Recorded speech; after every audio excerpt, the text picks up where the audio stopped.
출애굽기 28장 31절로 봉독하겠습니다.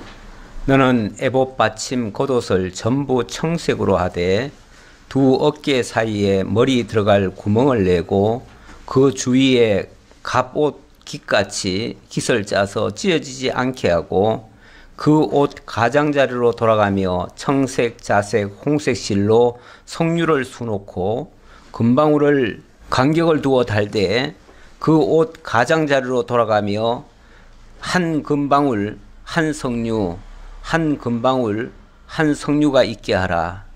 아론이 입고 여호와를 섬기러 성소에 들어갈 때와 성소에서 나올 때에 그 소리가 들릴 것이라. 그리하면 그가 죽지 아니하리라. 아멘. 그리하면 그가 죽지 않는다라고 했는데 그리 못하면 죽을 수 있다, 그런 얘기죠. 성소, 특히 지성소까지 들어간다고 하는 것은 굉장히 어려운 일입니다. 그래서 자주 들어가는 것도 아니고요. 1년에 한 차례 들어갑니다. 1년에 한 차례 대속죄일에 백성들의 죄를 몽땅 다 사해주는 그 대속죄일, 그날에 대제사장이 온 백성들의 죄를 짊어지고 그리고 지성소 안으로 들어갑니다. 들어가는데 조금만 잘못하면 죽을 수 있다. 자, 이 얘기를 했습니다. 실제로 레위기 10장으로 가면요, 아론의 아들 나답과 아비후가 제사를 드리러 가는데 다른 불을 가지고 들어갔다가 그만 죽임을 당했습니다.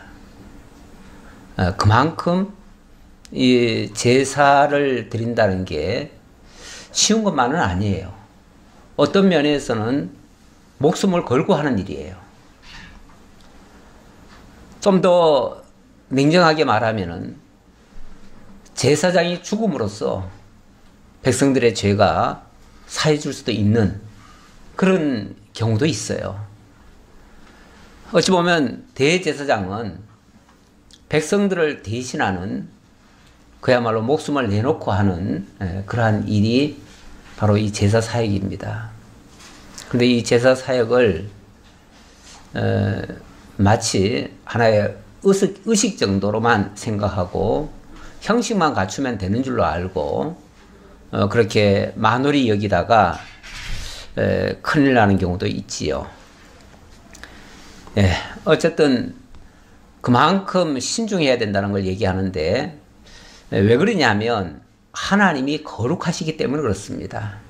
거룩하신 하나님 앞에 가는 자가 거룩하지 않으면 바로 죽임을 당합니다. 그래서 거룩해야 되는데, 사실 아시다시피 아론도 똑같은 우리와 같은 인간입니다.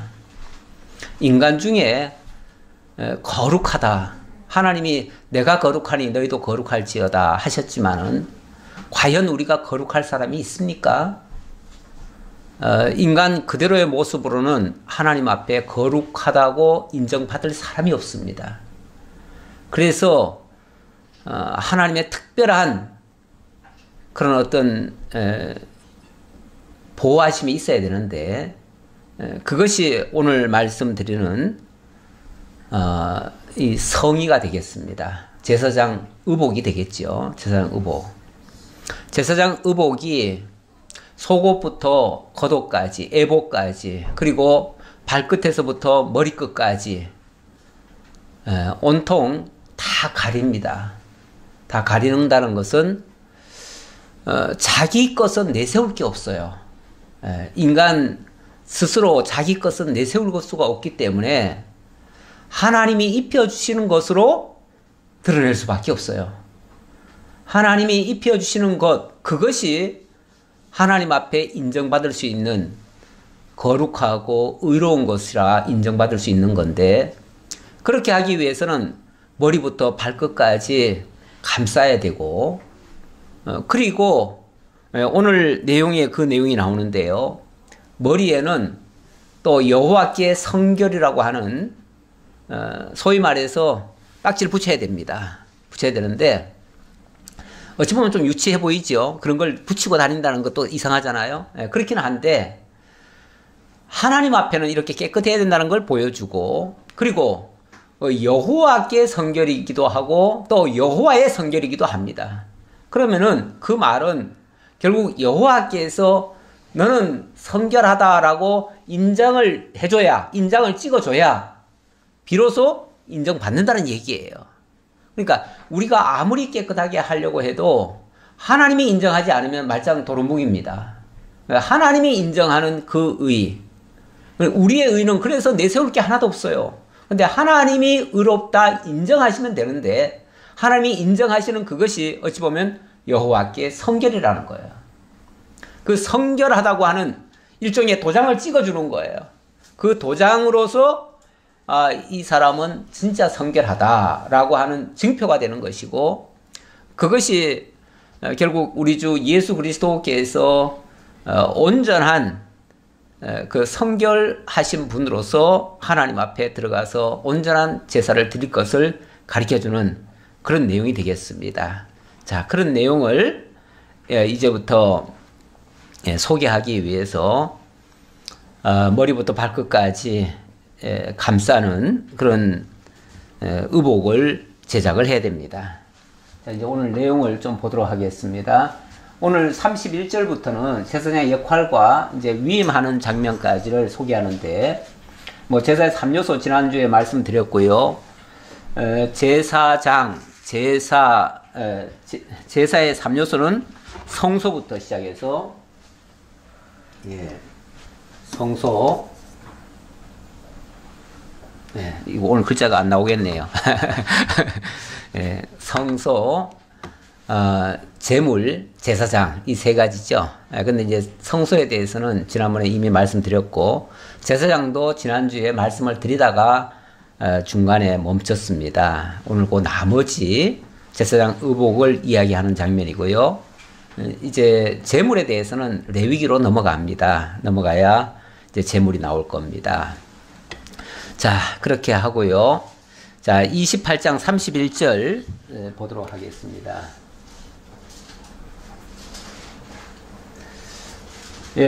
오늘 31절, 지난주까지 이야기고요. 대략 이런 그림이다라는 걸 보시고, 자, 그 다음 넘어갈까요? 오늘 내용은 제사장의 에봇에 받쳐 입을 겉옷을 얘기합니다. 제사장의, 이게 이제 속옷이고요. 이게 속옷이고, 이게 겉옷이고, 이게 에봇입니다. 차라리 이쪽 그림을 볼까요? 이쪽 그림에 보면은, 속옷, 겉옷, 에봇, 이렇게 되는데, 지금 방금 말씀드린 거는 요 장면입니다. 에봇, 받침, 겉옷. 이 에봇을 받쳐 입는 옷이다. 그 말이죠. 받쳐 입는 옷. 그래서 요 청색, 이 옷인데, 청색을 어떻게 짜는가? 너는 에봇, 받침, 겉옷을 전부 청색으로 하되, 두 어깨 사이에 머리 들어갈 구멍을 내고, 어찌 보면 통옷이에요, 통옷. 옛날에는 옷을 단순하게 만들었던 것 같아요. 그냥 이렇게 통을 만들어가지고, 그 위에 구멍 하나 내면은 옷이에요, 그냥. 그래서 구멍 하나 내서 그냥 이렇게 내리는 거죠. 치마가 그렇게 돼 있나요? 자고간 그렇게 만들라는 거예요. 근데 이게 전부 다 청색이다. 두 어깨 사이에 머리 들어갈 구멍을 내고 그 주위에 갑옷 깃같이 깃을 짜서 찢어지지 않게 하고, 이 그림이 전체를 다 보여드렸어야 되는데 그렇구나. 이게 청색 옷이 이렇게 돼 있는데 여기 가운데 구멍을 내 가지고, 구멍을 내니까 이렇게 이제 구멍을 내느라고 자를 거 아니에요? 자르면은 실밥이 풀려지잖아요. 풀려지지 않게 그 테두리를 이렇게, 요즘 말로 하면 오버로크라 그러나요? 그걸 이렇게 칠하는 거예요. 그걸 이렇게 꿰매주면은 그게 풀리지 않고 그렇게 된다는 거죠. 뭐 특별하지는 않아요. 특별하지는 않는데 어쨌든 그런 식으로 만들라는 거죠. 그 옷 가장자리로 돌아가며 청색, 자색, 홍색 실로 석류를 수놓고 금방울을 간격을 두어 달되, 그 다음에 이제 여기가 이제 중요해요. 여기가 예, 여기 청색, 자색, 홍색 뭐 그림이 좀 선명치는 않은데 예, 여기에 청색, 자색, 홍색 실로 석류를 놓으래요. 석류를 놓고 그 다음에 거기다 또 금방울을 또 같이 간격을 두어서 달래요. 그러니까 석류 하나, 금방울 하나, 석류 하나, 금방울 하나 이렇게 다르라는 거죠. 그 옷 가장자리로 돌아가며 한 금방울, 한 석류, 한 금방울, 한 석류가 있게 하라. 예, 교대로 이렇게 넣어주라 그 말이죠. 아론이 입고 여호와를 섬기러 성소에 들어갈 때와 성소에서 나올 때에 그 소리가 들릴 것이라. 그리하면 그가 죽지 아니하리라. 여기다 금방울을 달았으니까 아무래도 딸랑딸랑 소리가 나지요. 소리가 나는데 지성소에 들어갈 때에 또 나올 때에 이 소리가 나야 됩니다. 나야 되는데 밖에서는 직접 볼 수는 없고요. 소리는 들을 수가 있죠. 그러니까 밖에서 귀를 기울이고 듣는 거예요. 그 소리가 나나 안 나나, 금방울 소리가. 어느 정도 이제 사실은 뭐 그 안에 들어가서 의식을 많이 하는 게 아니에요. 일단은 들어갈 때에 피를 가지고 들어갑니다. 피도 많은 양이 아니에요. 피를 조금 가지고 가서 거기서 그 시은소 앞에다가 피를 이렇게 뿌린다고 하죠. 그냥 뿌립니다. 뿌리면은 거기서 하나님이 그것을 받으시면 거기서 하나님이 은혜를 베푸는 거예요. 그래서 시은이에요. 하나님의 은혜가 거기서 베풀어지는 거예요. 은혜가 베풀어지면 이 사람이 이제 일이 다 끝난 거죠. 그러니까 이제 돌아 나오게 되겠죠.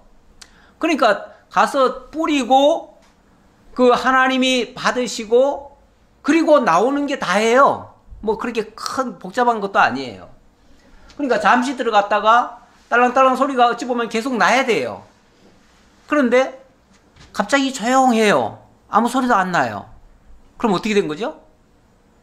그럼 그 안에 들어가서 죽었다는 얘기가 돼버려요. 죽었다는 거는 그 한 사람 죽은 걸로 끝나는 게 아니고 죽었다는 거는 하나님이 그 제사를 안 받으셨다는 얘기잖아요. 안 받으셨다는 얘기니까 백성들의 죄도 용서 못 받았다는 얘기가 되잖아요.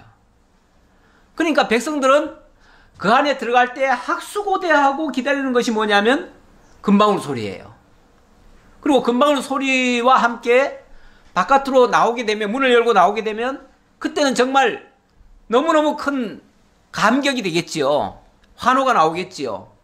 하나님 감사합니다. 이 소리가 나오겠죠, 저절로. 그러니까 학수고대하고 성도들이 그 백성들이 기다리는 것은 이 금방울 소리입니다. 이 금방울 소리가 그래서 다른 말로는 기쁜 소식이에요. 기쁜 소식.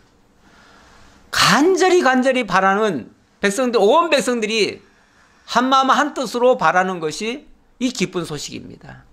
이 기쁜 소식을 받아야 되는데 이 기쁜 소식을 누가 받을 것인가? 제가 아까 묵상한 말씀이 그 말씀입니다. 예, 묵상한 말씀이 이사야 57장에 예언된 말씀인데요. 거기 이런 예언의 말씀이 있습니다. 좋은 소식을 전하며 평화를 공포하며 복된 좋은 소식을 가져오며. 자, 평화를 공포하는 것이 좋은 소식이죠. 그리고 구원을 공포하며, 구원 공포하는 것도 아주 좋은 소식이죠. 시온을 향하여 이르기를 내 하나님이 통치하신다 하는 자에, 내 하나님이 통치하신다. 이 평화를 공포하고 이 구원을 공포하는 이 일이 어디서 만들어지냐면 여호와께서 통치하실 때에 일어나는 일들이에요. 그러니까 내 하나님이 통치하신다. 결국은 이 좋은 소식이라고 하는 것은 하나님이 통치하신다라는 뜻이에요. 하나님의 진정한 통치가 이루어질 때에 그것이 우리에게 들려지면 그보다 더 좋은 소식이 없죠. 우리가 지금 바라는 것도 사실은 하나님의 통치하심, 하나님의 인도하심, 하나님을 나의 왕으로 모시고 사는 자의 그런 소식이죠. 이런 소식을 뭐라고 그러냐면은 한마디로 복음이라고 그래요. 복음. 오늘 우리가 그 복음을 듣고 살지요. 그 복음을 듣고 하나님께로 나아가는 자는 살게 되는데, 이 로마서의 말씀은 이 언약의 성취의 말씀이에요. 성취의 말씀인데 성취는 어떻게 지금 증거하고 있냐면 누구든지 주의 이름을 부르는 자는 구원을 받으리라. 그래서 이런 소식을 듣고 주의 이름을 부르게 된다면, 주의 통치를 받게 된다면 구원을 받으리라. 그 말이죠. 구원을 받으리라. 자, 그런데 문제는 누가 이런 소식을 들을 것이며 누가 구원을 받겠느냐 그 말이에요. 그런즉 그들이 믿지 아니하는 자를 어찌 부르리요? 믿지도 않는데 부를 일은 만무하잖아요. 뿐만 아니라 듣지도 못한 일을 어찌 믿으리요? 그렇죠. 들어보지도 않았는데 어떻게 믿겠어요? 전파하는 자가 없이 어찌 들으리요? 당연히 누군가 전달해 줘야지요. 그래야 믿을 거 아니겠어요? 그래서 보내심을 받지 아니하였으면 어찌 전파리요? 보내심 받지 않았으면 전파하는 사람도 없습니다. 다시 말하면, 결론적으로 말하면 하나님이 보내시고 하나님이 전파하게 하시고 하나님이 듣게 하시고 하나님이 믿게 하신다, 그 얘기예요. 결론적으로. 그렇죠? 예. 그래서 기록된 바 아름답도다 좋은 소식을 전하는 자들의 발이요 함과 같으니라. 그 예언의 말씀과 같다. 그 예언의 말씀이 이루어졌다, 그 얘기예요. 어떻게 해요? 바로 우리 주 예수 그리스도를 통해서 복음이 우리에게 전달되었고, 그 복음이 우리가 믿어짐으로 말미암아 주의 이름을 부르고 구원에 참여하게 됐고 하나님의 통치 아래 들어가게 됐다. 자, 이런 얘기예요. 이렇게 해서 온전한 구원에 우리가 이르게 되었다라는 말씀인데요. 자, 이러한 말씀에 근거해서 오늘 지금 이 제사장 의복도 계속해서 소개가 됩니다. 그래서 그 예언의 말씀이 이루어졌다라는 걸 제가 소개해 드렸고요. 자, 그 다음 36절부터 보겠습니다. 36절부터는 제사장의 머리에 정금으로 성결이라고 하는 패를 붙이는 그런 시간이 되겠는데요. 너는 또 순금으로 패를 만들어 도장을 새기는 법으로 그 위에 새기되 여호와께 성결이라 하고 그 패를 청색끈으로 관 위에 매되 곧 관 전면에 있게 하라. 관 전면에. 지금 이 패가 되겠는데요. 뭐 이게 모양새가 그리는 사람마다 약간씩은 달라요. 근데 대략 이렇게 생겼다라고 생각하고, 여기에 이제 청색끈을 달아가지고 모자에다가 연결해서 이게 떨어지지 않게 해라, 그 말이겠죠. 그렇게 하는데, 여기 글자가 여호와께 성결, 카도시 여호와 이렇게 되어 있는데, 카도시라는 게 이제 성결이라는 뜻입니다. 우리 하나님이 내가 거룩하니 너희도 거룩할지어다 말씀하셨는데, 그 거룩하다는 말이 하나님 앞에 거룩하게 세워지는 것이 바로 성결이라고 할 수 있습니다. 근데 하나님께서 이렇게 성결케 하신다는 뜻이고요. 이 패를 아론의 이마에 두어 그가 이스라엘 자손이 거룩하게 드리는 성물과 관련된 제 책을 담당하게 하라. 제 책을 담당하게 하라. 제 책, 다시 말하면 죄의 그 어떤 책임, 그 죄값을 그걸 통해서 담당하게 해라. 그 값에 걸맞게 해라, 그런 얘기겠죠. 이 패가 아론의 이마에 늘 있으므로 그 성물을 여호와께 받으시게 되리라.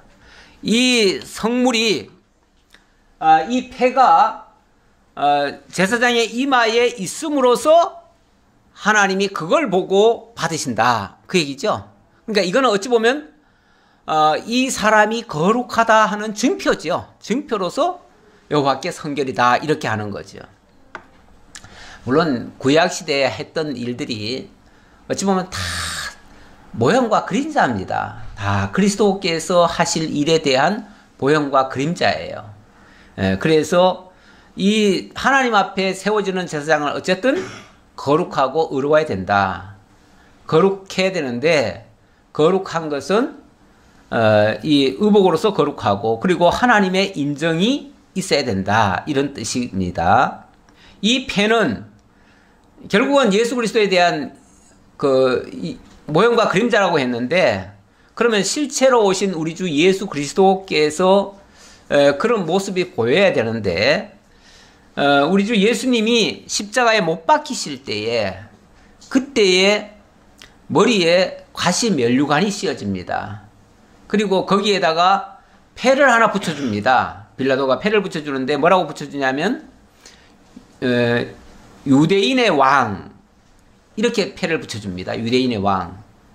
물론 뭐 이게 직접적으로 그게 그 뜻인가 라고 싶지만, 제가 아까 그 좋은 소식을 증거할 때에 이사야 말씀을 증거할 때에 그렇게 말씀드렸지요. 결국 여호와의 온전한 통치가 이루어지는 것이 좋은 소식이다. 여호와의 온전한 통치를 하는 자가 누굽니까? 왕이에요. 왕인데 유대인의 왕이라고, 사실은 그 빌라도는요 조롱하기 위해서 붙였어요.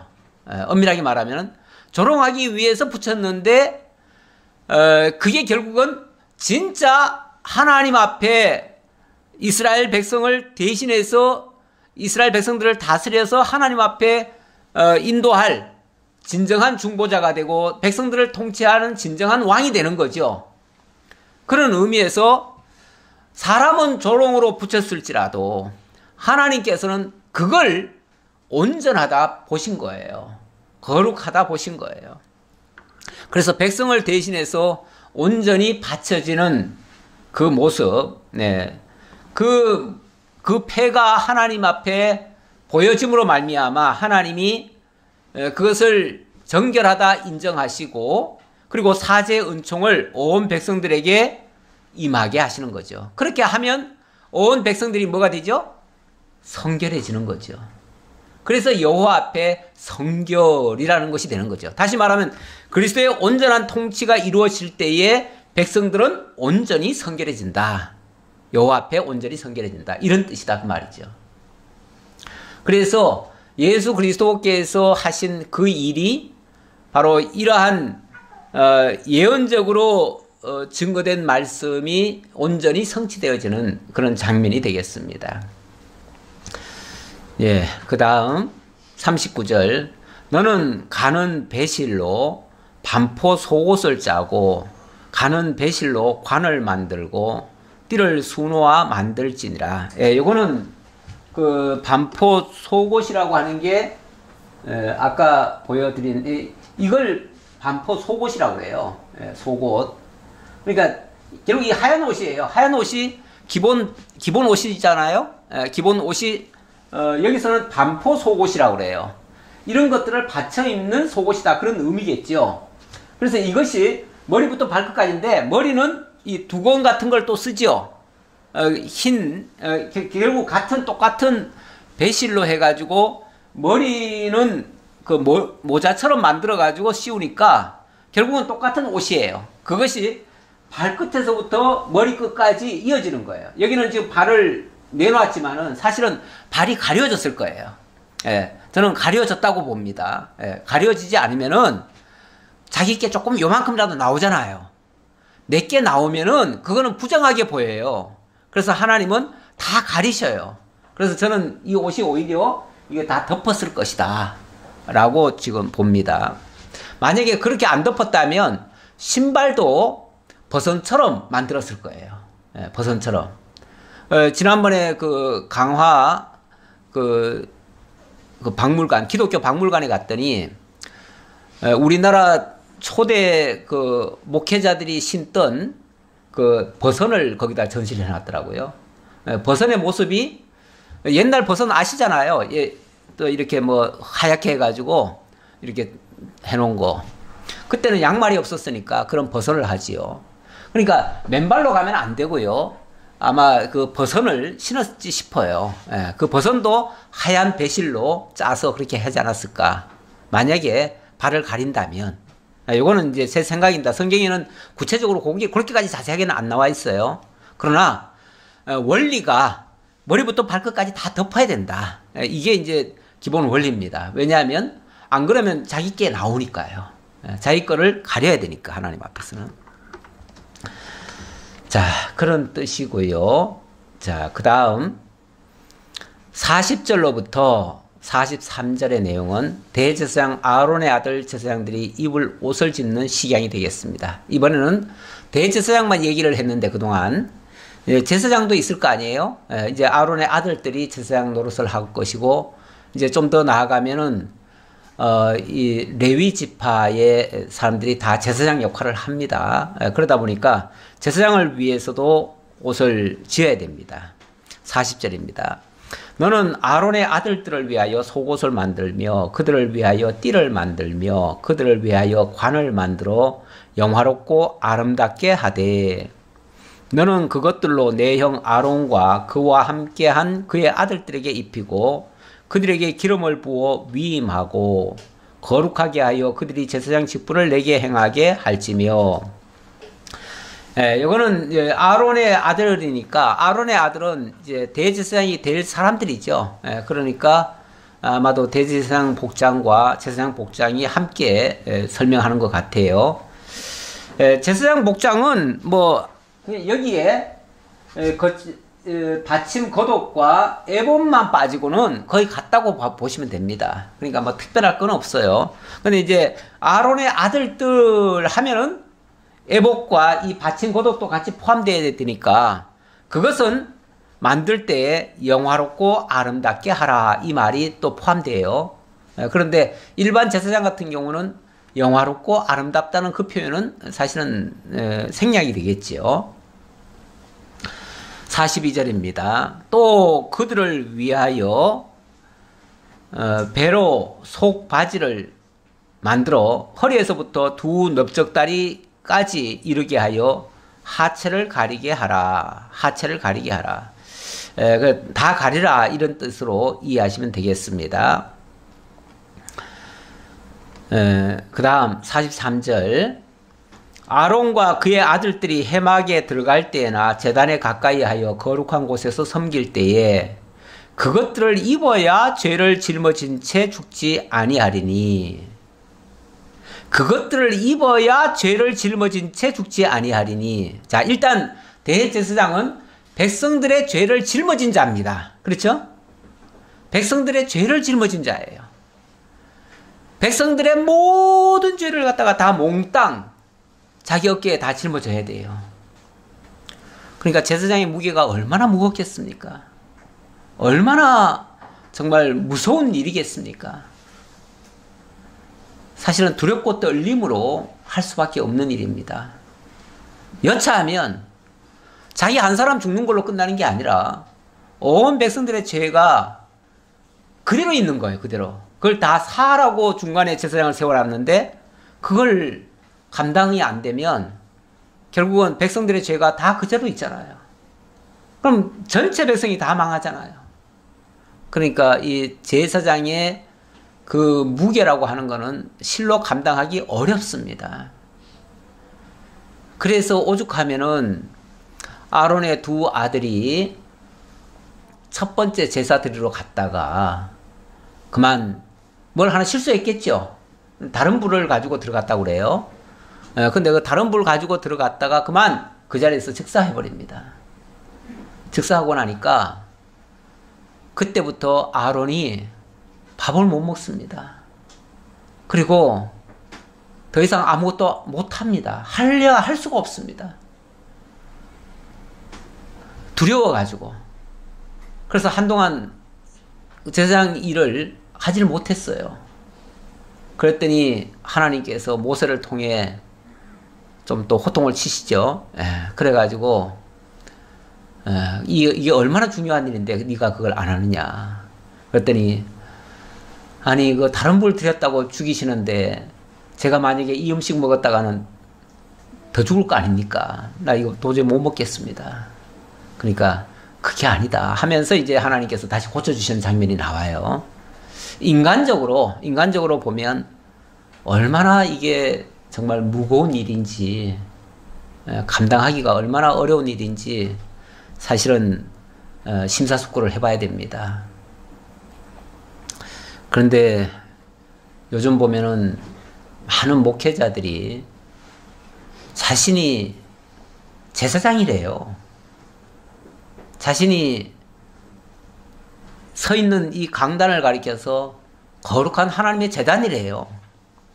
그리고 이 예배당을 가리켜서 거룩한 성전이래요.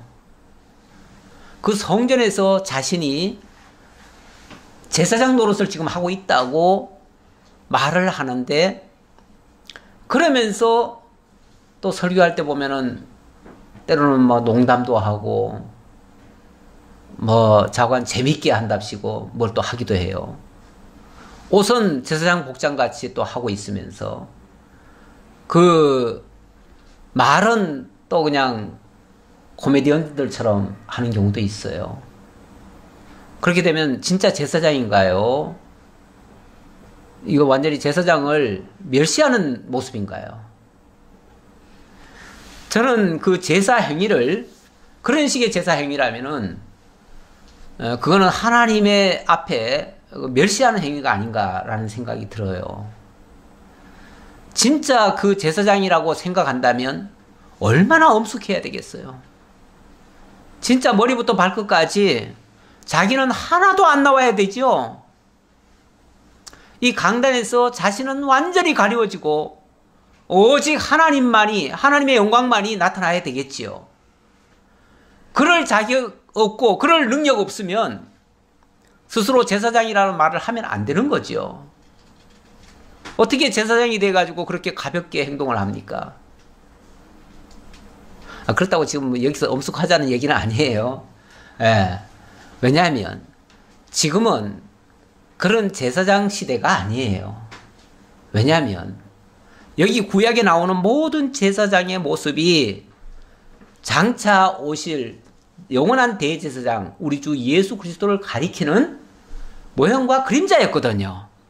그러니까 실체이신 우리 주 예수님이 오셔서 온전한 대제사장 사역을 감당해 주셨거든요. 그리고 이제는 그분이 우리의 왕이 되시고 우리를 통치하시면서 자기를 믿으라는 거예요. 나를 믿으라는 거예요. 그렇죠? 그래서 그분을 믿는 자는 그분이 행하신 그 모든 의에 참여한다는 거예요. 여호와 앞에 성결케 된다는 거예요. 거룩해진다는 거예요. 이제는 우리가 믿음으로 그리스도의 사역에 참여하는 거예요. 그리스도의 제사 사역에 참여하는 거예요. 그런 면에서 우리도 이제는 모든 사람이 예수 그리스도를 앞세워서 예수 그리스도를 머리로 해서 그의 지체로서 만인 제사장이 되어 하나님 앞에 나아갈 수 있게 됐다고 하셨어요. 그러면 이제는 우리가 예수 그리스도를 앞세워서 예수 그리스도 바로 복음을 앞세워서 우리는 나아갈 수 있는 거예요. 하나님 앞에. 네. 그 대신 그걸 깨달아야 될 거 아니에요. 그걸 알아야 될 거 아니에요. 아까 로마서 10장의 말씀처럼 그걸 들어야 믿을 거 아니에요. 들으려면 누군가 전해야 될 거 아니에요. 전하려면 누군가 보내야 될 거 아니에요. 결국 하나님이 보내신 말씀을 통해서 전달자가 있어야 되고 가르쳐주는 자가 있어야 되고 믿어지는 역사가 있어야 될 거 아니겠어요. 그걸 위해서 이제는 신약교회에서는 이제는 전도자와 교사를 세운 거예요. 이제 목사가 그 역할을 하는 거죠. 목사는 어찌 보면 전달자예요. 전달자. 그래서 하나님의 말씀을 풀어서 그게 무슨 뜻인지 자세히 알려주는 자예요. 알려주면 그걸 들은 자들이 그걸 믿을 거 아니겠어요. 믿으면 하나님을 영원하신 하나님을 깨달아 알고 그리스도의 통치를 받아서 그분 안에서 살게 되겠지요. 거기서 온전한 구원이 이루어질 거 아니겠어요. 이제 그 일을 위해서 여기서는 부지런히 성경의 본뜻을 알려드리는 일, 그게 어찌 보면 오늘날 강단에서 할 수 있는 일이에요. 물론 이 임무도 막중합니다. 이 임무도 막중해요. 그래서 때로는 이 임무가 무겁게 느껴질 때도 있어요. 사도 바울도 복음을 전하면서 두렵고 떨림으로 전한다라고 그렇게 표현을 했어요. 이 일이 왜냐하면 내가 잘못 전하면은 잘못할 거 아니에요. 잘못 알면 그것 때문에 방종도 할 수 있고 그것 때문에 여호와 앞에 바로 서는 것이 아니고 자기 길 가버릴 거 아니에요. 그렇게 되면 결국 그 영혼을 망치는 경우도 있잖아요. 우리 예수님이 그런 표현도 했어요. 바리새인들을 향해서 너희가 예배당에 그 선생의 자리에 앉아가지고 그 들어오는 자를 문을 막고 들어오지도 못하게 하고 또 뭐 그렇게 자관 그래서 너희가 배나 지옥 자식을 만들었도다 이런 표현을 했어요. 배나 지옥 자식을. 그러니까 잘못 가르치면요. 잘못 가르치고 잘못 깨닫게 하면 성도들을 배나 지옥 자식 만들 수도 있어요. 좀 무섭게 말해서. 이 잘못된 교훈이 얼마나 무서운지 모르겠어요. 저는 그래서 이단들이 하는 일들이 때로는 너무 끔찍해요. 저분들이 진짜 하나님을 알면 하나님 두려워서도 어떻게 저렇게 할까 싶은데 정말 엉터리 같은 얘기를 가지고 결국은 자기를 쫓게 하려고 그렇게 하는 경우가 있는데 이건 정말 하나님 앞에 가면은 엄청난 심판을 받을 일인데 그걸 겁도 없이 그냥 막 하고 있어요. 우선은 성공하는 것 같아요. 우선은 성공해요. 왜냐하면 그것 때문에 어마어마한 교세를 확장하고 이제는 뭐 신천지가 이제는 전에는 신천지가 몰래 했습니다. 그래서 그 교수 그러니까 교회도 가짜로 만들어 놓고 또 이 교습소도 가짜로 만들어 놓고 오죽하면은 만남이나 뭐 이런 쪽으로 해가지고 다른 어떤 미팅 장소를 만들어 가지고 뭐 차도 주면서 뭐 이렇게 자관 위장으로 해가지고 그렇게 한 데도 엄청 많았습니다. 근데 이제는 그렇게 하지 않습니다. 이제는 아예 팻말 갖다 붙입니다. 거룩한 성지 신천지 그러면서 완전히 자기네들이 이제 득세했다고 생각해요. 왜냐하면 이제 이번 정권에도 엄청나게 협력을 했거든요. 사실은 엄청나게 협력을 하면서 정말 1등 공신이 됐습니다. 그래서 굉장히 이제는 대놓고 이제는 활개를 칩니다. 이제 우리가 우리 세상 됐다 이렇게 생각하는 거예요. 예. 그렇게 해서 엄청나게 자기네들이 이제는 기득권자라고 모든 다른 종교에 비해서 자기네들이 우월하다고 이렇게 생각을 하는 것 같아요. 그래서 이제는 숨어서 안 합니다. 이제는 대놓고 합니다. 예. 그래서 저는 이 제사장 직무가 얼마나 무거운 직인지를 정말 특히 목회자 되려는 자들은 물론 뭐 여기는 우리 다 성도님들만 있지만 정말 하나님의 말씀을 가르치는 자의 입장에서는 엄청나게 무게감을 가지고 무겁게 느끼고 정말 신중하게 전해야 된다. 그렇지 않으면은 하나님 앞에 엄청난 또 심판이 있지 아니할까. 우리 하나님이 베드로 사도에 의하면은 심판할 때 하나님의 교회부터 먼저 심판한다고 그랬어요.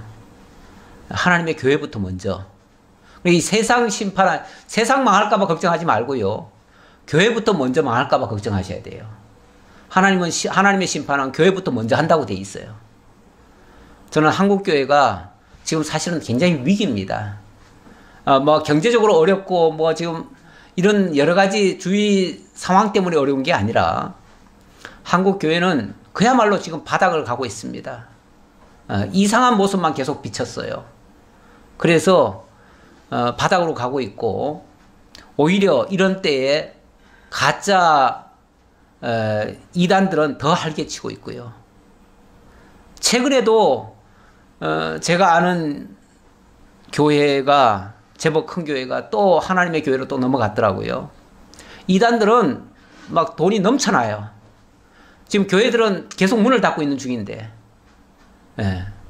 교회들 옛날처럼 그렇게 안일하게 생각하고 하다가는 이단들 좋게만 합니다.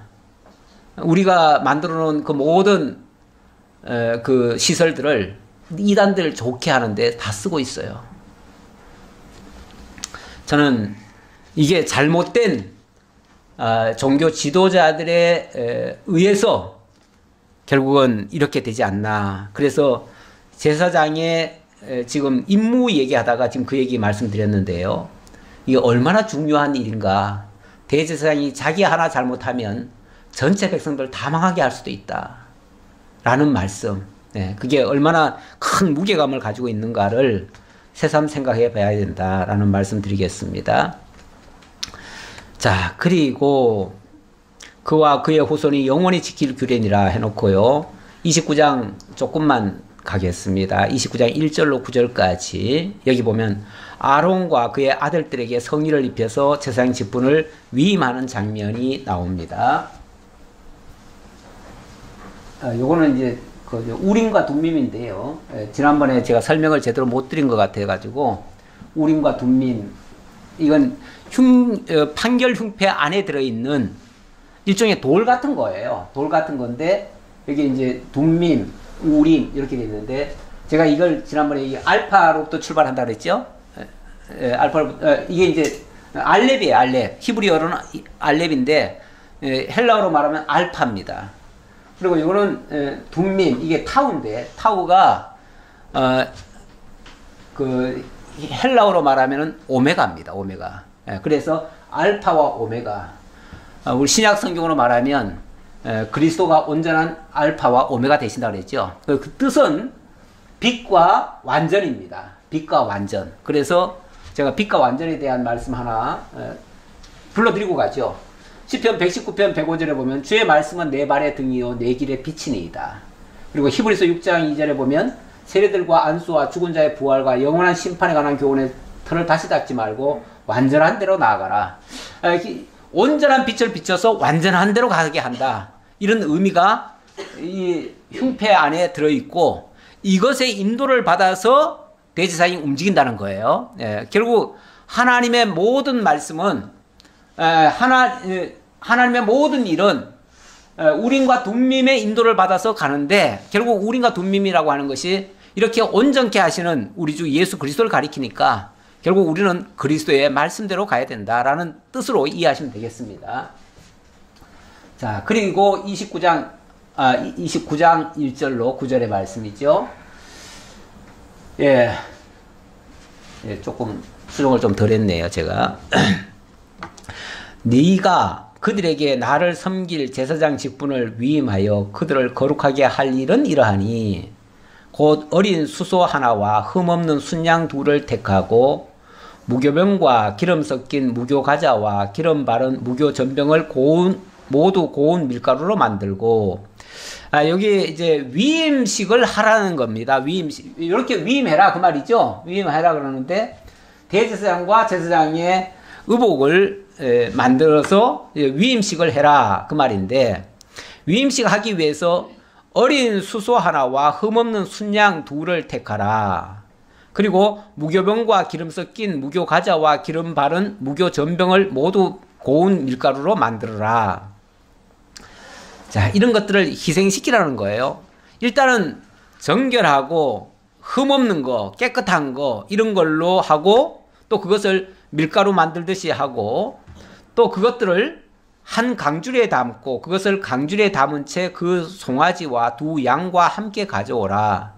너는 아론과 그의 아들들을 해망문으로 데려다가 물로 씻기고. 자, 여기 지금 지시한 말씀은 하나님께서 모세한테 한 말씀입니다. 모세한테 한 말씀인데 아직은 대제사장도 없고 제사장도 없어요. 아무것도 없어요. 그냥 의복만 만들었다 뿐이지요. 자, 이제 만들었으니까 제사장 일을 하게 해야 될 거 아니에요? 쉽게 말하면 뭐라고 그래요? 옷 착용식이죠. 옷 착용식. 제복 착용식인데 그 착용식 할 때에 이렇게 제물을 먼저 준비하고 그 다음은 아론과 그의 아들들을 해망문으로 데려다가 물로 씻기고 이렇게 얘기합니다. 물로 씻기고 원래 그 성소 앞에 보면 물두멍이 있습니다. 물두멍. 거기 와서 목욕을 깨끗이 시키라 그 말이죠. 목욕을 시켜라. 그래서 완전히 깨끗하게 해야 된다 그런 뜻이고 그 다음 의복을 가져다가 아론에게 속옷과 에봇 받침 겉옷과 에봇을 입히고 흉패를 달고 에봇에 정교하게 짠 띠를 띠게 하고 뭐 지금까지 말씀드린 그렇게 제작한 그거를 다 착용시켜라 그 말이죠. 그거를 본인이 입는 게 아니라 모세 보고 다 입혀주라 그 말이에요. 입혀주라. 사실은 자신이 입는 것과 입혀주는 것은 의미가 좀 다르죠. 본인이 입는 거는 내가 알아서 하는 거잖아요. 그렇죠? 내가 알아서 적당히 내 좋은 대로. 일단은 옷을 입어도 어린아이들도 그래요. 어린아이들도 엄마가 입혀주면 지가 입으려고 그래요. 그렇죠? 지가 또 마음에 드는 걸로 골라서 입으려고 그래요. 사람은 다 그렇죠. 누구나 다 자기가 골라서 입으려고 하지요. 근데 하나님께서는 당신이 입혀주겠다는 거예요. 지금 모세를 통해서 한다는 거는 입혀준다는 얘기예요. 의미는 분명히 다르죠. 내가 좋아서 하는 거냐, 하나님이 하게 하시는 거냐. 내가 하는 일이라면 거기에서도 벌써 하자가 생길 수 있어요. 문제가 있을 수 있어요. 그런데 입히는 옷은요, 입히는 거는 문제가 있을 리가 없지요. 입혀주는 거니까. 예. 그럼 만약에 잘못 입혔다면은 잘못 입힌 자가 문제지. 그러니까 하나님이 입혀준다면은 하나님이 문제가 되는 거죠. 만약에 문제가 있다면. 그러니까 입혀준다는 것이 중요한 의미가 있다. 자, 그렇게 보시고요. 그의 머리에 관을 씌우고 그 위에 거룩한 폐를 더하고 관유를 가져다가 그의 머리에 부어 바르고. 자, 이렇게 어찌 보면 아름답고 화려하게 만들어 놓고는 그 위에다가 또 관유를 부으라네요. 기름을 부으라네요. 네. 관유를 가져다가 그의 머리에 부어 바르고 그의 아들들을 데려다가 그들에게도 속옷을 입히고 아론과 그의 아들들에게 띠를 띄우며 관을 씌워 그들에게 제사장의 직분을 맡겨 영원한 규례가 되게 하라. 영원한 규례가 되게 하라. 이걸 영원한 규례라고 표현한 것은 임의로 바꾸지 말라, 그런 의미예요. 이렇게 한 것은 임의로 바꿀 수 없다.